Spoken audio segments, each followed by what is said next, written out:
Hello Instagram family, आज माझ्या कस्टमरची requirement होती की त्यांना रिअल फ्लावरमध्ये महाराणी सेट हवा होता.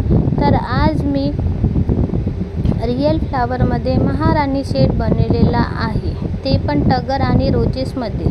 किती छान बनलेला आहे, तुम्ही बघू शकता.